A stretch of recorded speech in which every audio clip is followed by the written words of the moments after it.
te conheço? Provavelmente não. Mas eu conheço alguém que te conhece. Aqui está Nancy DeMoss Wolgemuth. É incrível pensar que o Criador das estrelas, dos planetas, das montanhas, o Criador do universo, me conhece.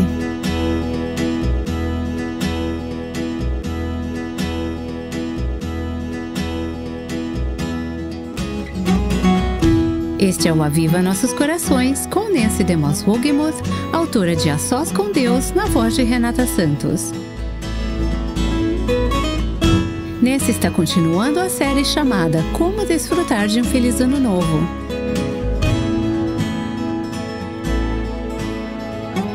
Bem, estamos chegando ao fim desta série de Ano Novo sobre o Salmo 1. Como desfrutar de um feliz Ano Novo. Como ter uma vida feliz, como ter uma eternidade feliz e abençoada. E tenho que dizer que todo esse estudo que levou a essa série tem sido muito bom para mim.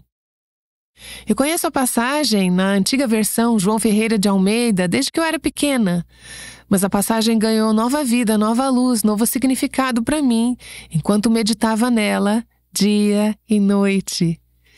Como eu disse antes, eu estou em uma fase da vida em que não durmo muito bem, muitas noites.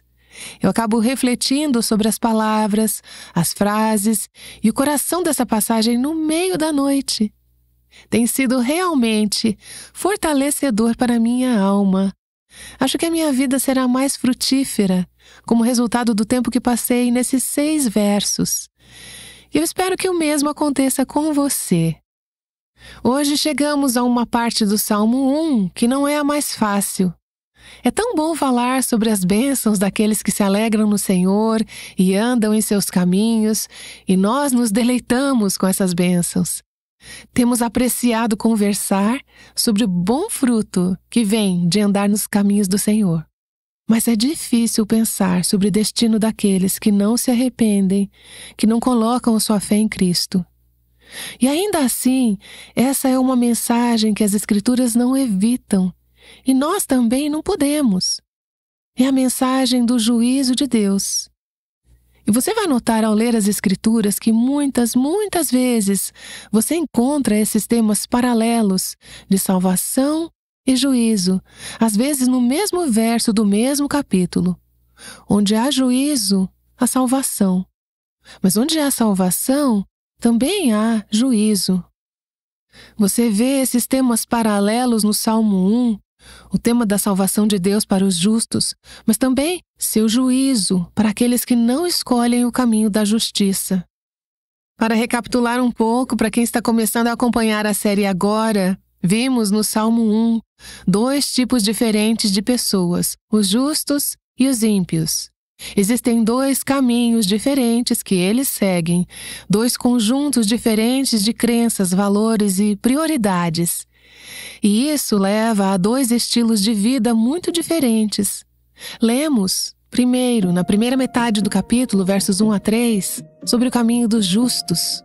Eu vou ler esse parágrafo e depois continuaremos com a segunda metade. Bem-aventurado é aquele que não anda no conselho dos ímpios, não se detém no caminho dos pecadores, nem se assenta na roda dos escarnecedores. Pelo contrário, seu prazer está na lei do Senhor, e na sua lei medita de dia e de noite. Ele é como árvore plantada junto a uma corrente de águas que, no devido tempo, dá o seu fruto, e cuja folhagem não murcha, e tudo o que ele faz será bem-sucedido. Aqui lemos sobre a bênção, as bênçãos no plural, as bênçãos enfáticas, as abundantes bênçãos que vêm para os justos. Lemos sobre o resultado do seu estilo de vida. Agora chegamos aos últimos 3 versos do capítulo e vemos o resultado daqueles que não são justos.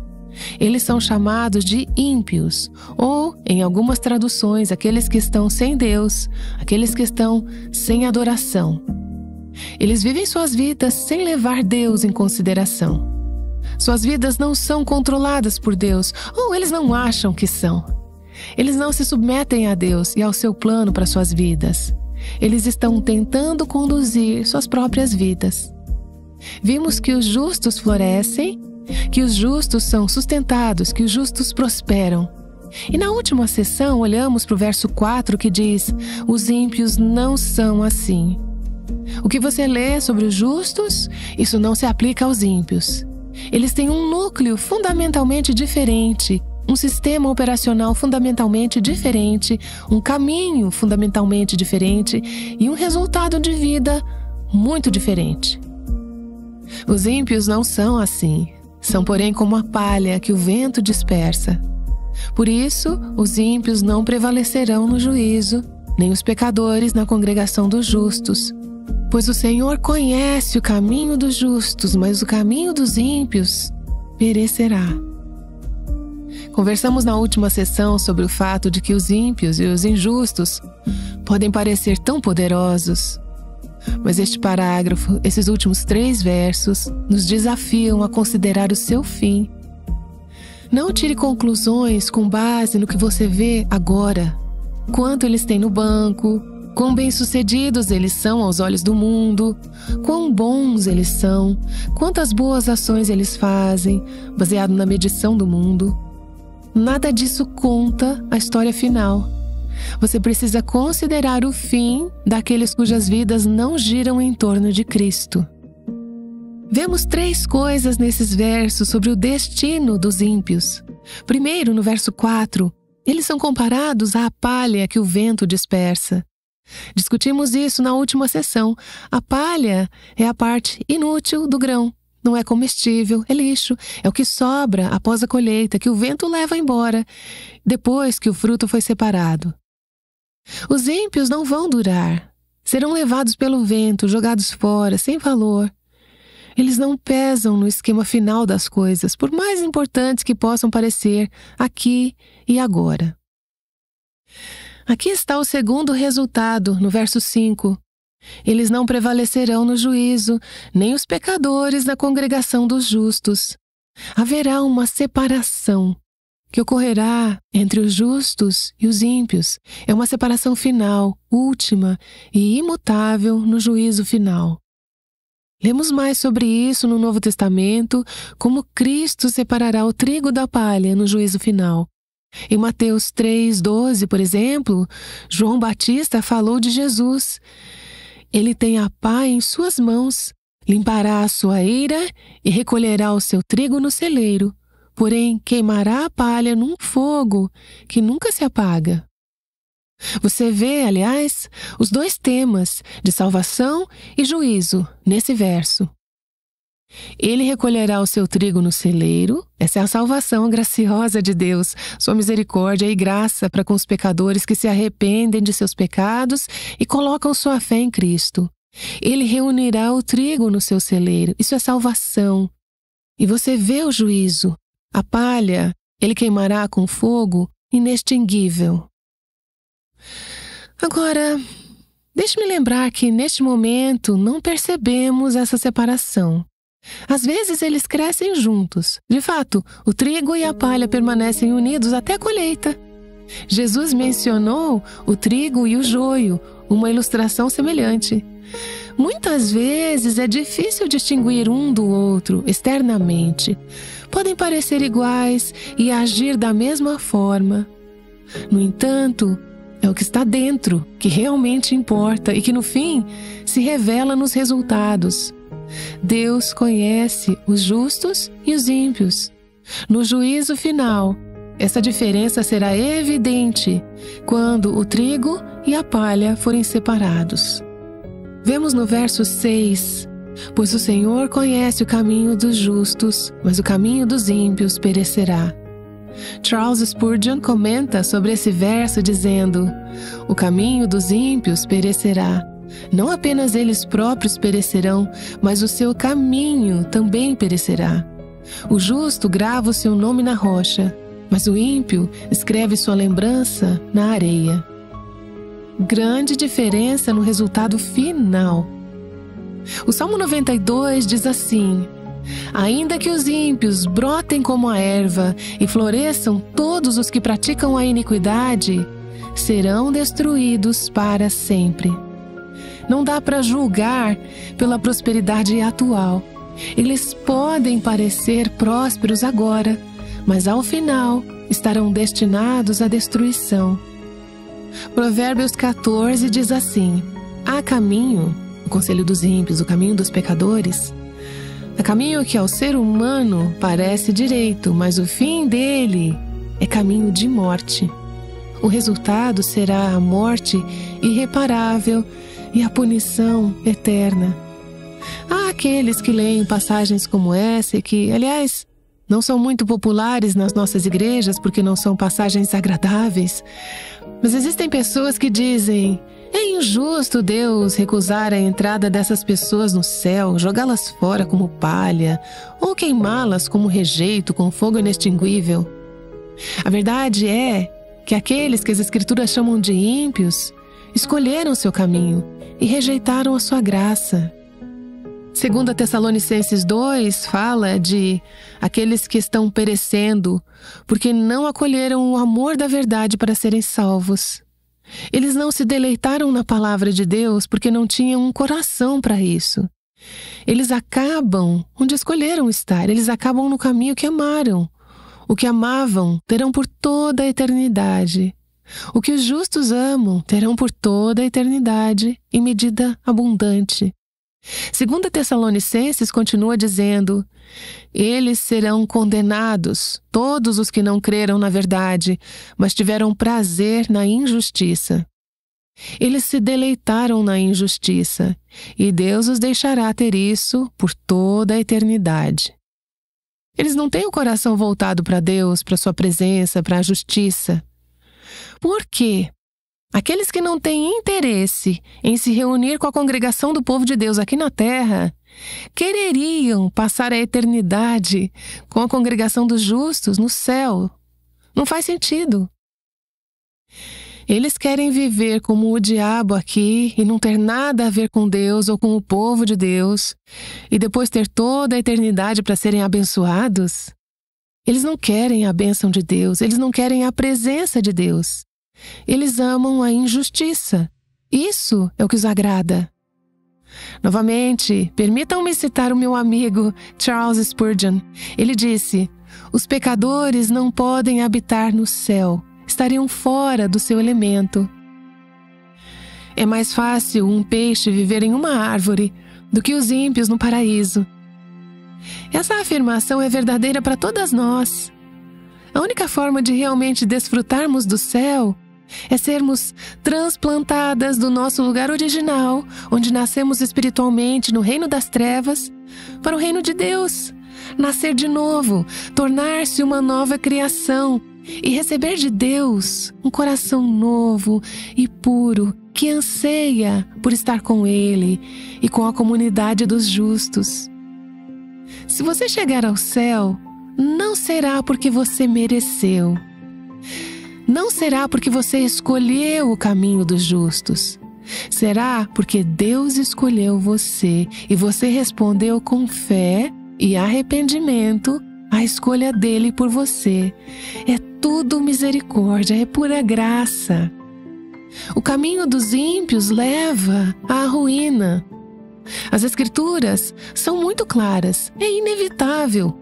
Provérbios 20:20 diz sobre os ímpios: sua lâmpada se apagará na mais densa escuridão. Eles perecerão. Há muitas metáforas usadas nas Escrituras para a destruição dos ímpios. E como é uma destruição eterna que não entendemos, mas sabemos que eles não são aniquilados. Eles sofrem e perecem eternamente. Eu estive lendo uma passagem sobre o Salmo 1 recentemente, do pastor Ray Stedman, que agora está com o Senhor. Deixe-me compartilhar com você o que ele disse sobre essa questão de ser lançado na escuridão total. Ele falou: creio que nunca houve uma época onde isso foi demonstrado de forma mais marcante do que nos dias do Novo Testamento. Houve um momento em que o apóstolo Paulo estava como prisioneiro diante de Nero César. Nero, na época, era um monstro dissoluto, vaidoso, cruel, desumano e implacável. Hoje, os historiadores o consideram um dos governantes mais vis e desprezíveis que já estiveram em um trono. Ele chegou a ordenar que o corpo de sua própria mãe fosse despedaçado para ver o útero que o havia gerado. Seu nome era conhecido em todo o império. Ele era o César. O mundo romano inteiro se curvava à sua vontade. A vida daquele poderoso império girava em torno desse homem, Nero César. E eis que diante dele estava esse pequeno judeu, obscuro, Paulo, o apóstolo, de uma província romana desprezada. Ninguém o conhecia, ele era mal conhecido, exceto em alguns lugares isolados, onde tinha causado algum problema. Era um prisioneiro em cadeias, diante desse poderoso imperador. No entanto, como podemos notar, o incrível é que hoje chamamos nossos filhos de Paulo e nossos cães de Nero. Você vê, o resultado é bem diferente do que parece no momento. Como temos dito ao longo desta série, há apenas 2 tipos de pessoas, os justos e os ímpios. Há apenas 2 caminhos, o caminho dos justos e o caminho dos ímpios. E as Escrituras são claras sobre o resultado de ambos. Não é fácil falar sobre aqueles que vivem suas vidas sem Deus, aqueles que se recusam a se arrepender de seus pecados e a colocar sua fé em Cristo, sobre serem banidos para uma eternidade sem Cristo, especialmente nesta era de inclusivismo e tolerância. Resistimos em acreditar que cada ser humano se encaixa em uma dessas 2 categorias. Claro, podemos reconhecer que algumas pessoas são realmente más. Alguém que entra em um cinema e mata pessoas, um déspota responsável por genocídios em massa, um suicida que mata em nome da religião. E dizemos sim, essas pessoas são más. Até mesmo pessoas más concordam que essas pessoas são más. Mas e quanto àquelas pessoas boas, com quem trabalhamos, estudamos ou que moram em nossos bairros? Algumas trabalham muito, algumas podem ser super gentis, generosas e honestas. Podem ser bons maridos, esposas, pais e amigos. E algumas são muito religiosas. Será que algumas dessas pessoas realmente se encaixam na categoria dos ímpios, no caminho para a destruição? A verdade é que não importa quão boas, gentis, compassivas ou sensíveis sejam essas pessoas.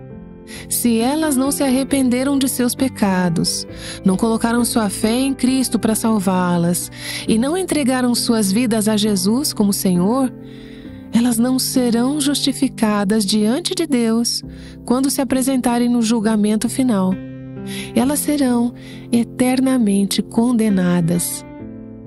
Vamos pensar como isso afetaria a maneira como penso e me relaciono com essas pessoas se eu realmente acreditasse no que eu acabei de dizer. Se aquele bom vizinho não foi tornado justo pela fé em Cristo, ele está na categoria dos ímpios e virá a destruição e ruína final. Isso é contrário ao inclusivismo, que aliás está cada vez mais popular em alguns círculos cristãos, que acreditam que, no final, todos, ou a maioria deles, será salva. Vai contra a tolerância. Vai contra a ideia de que todo mundo tem sua própria religião, desde que viva uma boa vida e não machuque muitas pessoas. A sabedoria de Deus é tão contrária à sabedoria deste mundo. Se realmente acreditássemos no que a palavra de Deus diz aqui no Salmo 1 e em outros lugares nas Escrituras sobre o destino daqueles que estão sem Cristo, isso nos faria ter mais compaixão, preocupação, nos motivaria a orar mais ou de maneira diferente? Nos motivaria a nos aproximar desses vizinhos, pessoas no nosso local de trabalho. Nos motivaria a estar atentas às oportunidades de falar com elas sobre a condição de suas almas e não apenas trocar gentilezas? Quem você acha que vai ganhar a Copa do Mundo? Nossa, como tá frio, né? Continuamos trocando essas conversas superficiais e nunca chegamos às coisas que realmente importam. Eu fico refletindo sobre isso. Se realmente acreditássemos no que as Escrituras dizem sobre o destino dos que estão sem Cristo, isso nos motivaria a alertar essas boas pessoas sobre o julgamento que vem e a implorar para que se arrependam e se voltem para Cristo em busca de refúgio. Alguns diriam que categorizar as pessoas como justas ou ímpias, dizer que há apenas 2 caminhos, 2 tipos de pessoas, 2 resultados, é julgar, é ser arrogante ao afirmar que Cristo é o único caminho, ao qual eu responderia: Cristo é o único caminho. E fazer menos do que tornar isso conhecido é falhar em realmente amar nossos vizinhos. É muito mais fácil não mexer na ferida. Pode ser complicado entrar nessas conversas. Preferimos ficar na nossa bolha e desfrutar da nossa boa convivência cristã. Mas eu penso em como Deus disse a Ezequiel: você é um vigia, você sabe que o julgamento está chegando. Eu te dei a responsabilidade de alertar os ímpios. Eles podem ou não se arrepender, mas se eles não se arrependerem e for por causa de você não ter alertado, eu te responsabilizarei. O último versículo deste salmo diz: pois o Senhor conhece o caminho dos justos, mas o caminho dos ímpios perecerá.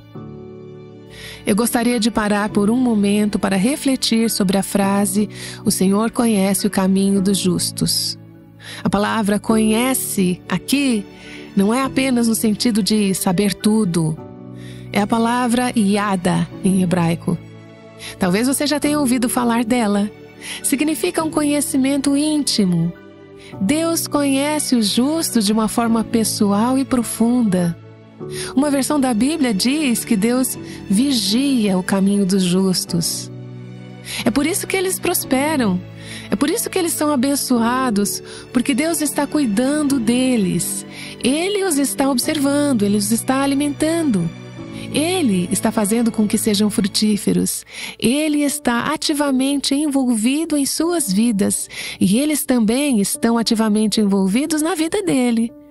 Eles se deleitam na lei do Senhor, eles meditam nela dia e noite. Há um conhecimento mútuo entre Deus e os justos. O contraste que vimos nessa última parte do capítulo é que os ímpios insistem em governar suas próprias vidas. Eles não querem ser cuidados por Deus. Eles podem querer que Deus torne a vida mais fácil. Eles podem querer que Deus derrame suas bênçãos sobre eles. Mas não querem Deus os observando, com a supervisão sobre eles. Eles se recusam a se submeter à supervisão de Deus. E como resultado, o caminho deles leva à ruína. É incrível pensar que o Criador das estrelas, dos planetas, das montanhas, o Criador do universo, me conhece. Ele cuida de mim, Ele se importa comigo, Ele sabe tudo sobre mim, Ele conhece o meu caminho. E vemos isso no Salmo 139. Senhor, Tu me sondas e me conheces. Sabes quando me sento e quando me levanto. De longe conheces os meus pensamentos. Observas o meu andar e o meu deitar e conheces todos os meus caminhos. A palavra ainda nem chegou à minha língua e Tu, Senhor, já a conheces toda. E eu gostaria de fechar essa reflexão lembrando que não é tão importante que conheçamos a Deus, mas que Ele nos conheça. Você vê essa distinção no final do Sermão do Monte, em Mateus capítulo 7, palavras bem desafiadoras, onde Jesus disse: nem todo que me diz, Senhor, Senhor, entrará no reino dos céus. Nem todo que diz, eu sou justo. Nem todo que diz, eu sou santo. Nem todo que me diz, Senhor, Senhor, entrará no reino dos céus, mas aquele que faz a vontade de meu Pai, que está nos céus. Muitos naquele dia vão me dizer: Senhor, Senhor, nós não profetizamos em Teu nome? E em Teu nome não expulsamos demônios? E em Teu nome não fizemos muitos milagres? Então lhes direi claramente: eu nunca conheci vocês. Afastem-se de mim, vocês que praticam o mal. Todas as boas ações e atos religiosos são, na verdade, iniquidade nos registros de Deus, se não vem de um coração que foi tornado justo por Jesus Cristo. Jesus não disse, você nunca me conheceu. Ele apenas diz, eu nunca te conheci. Há muitos que afirmam conhecer a Deus. A questão é, você é conhecida por Deus? Como diz em 2 Timóteo 2, entretanto, o firme fundamento de Deus permanece, tendo este selo, o Senhor conhece os que lhe pertencem. Essa é Nancy DeMoss Wogemuth. Hoje ela nos mostrou como é incrível que Deus nos conheça pessoalmente. Esse ensino faz parte da série chamada Como Desfrutar de um Feliz Ano Novo. Uma forma de fazer com que este novo ano realmente conte é dedicar um tempo ao estudo da Palavra de Deus todos os dias. Se inscreva ainda hoje para receber as mensagens devocional diariamente no seu WhatsApp. Clique no ícone do WhatsApp no nosso site e não fique de fora dessa bênção de desafio. Acesse avivanossoscorações.com e comece a participar conosco deste desafio de 30 dias ainda hoje. Como Jesus viveu toda a sua vida sem pecar? Nancy explorará essa questão amanhã e mostrará como o exemplo dele pode nos encorajar. Por favor, não perca o Aviva Nossos Corações. O Aviva Nossos Corações é um ministério em língua portuguesa do Revive Our Hearts, com Nancy DeMoss Wogemuth, chamando as mulheres à liberdade, à plenitude e à abundância em Cristo.